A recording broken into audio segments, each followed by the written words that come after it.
warna 9 eh? Alah lah, macam mana korang main? Alah ya. Minta maaf untuk warga Johor.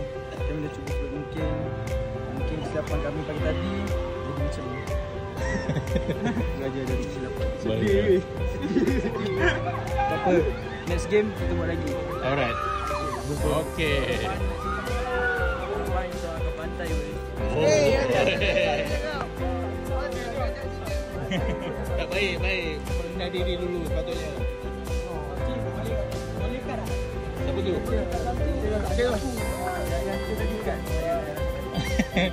Tak, dia yang macam tu FIP.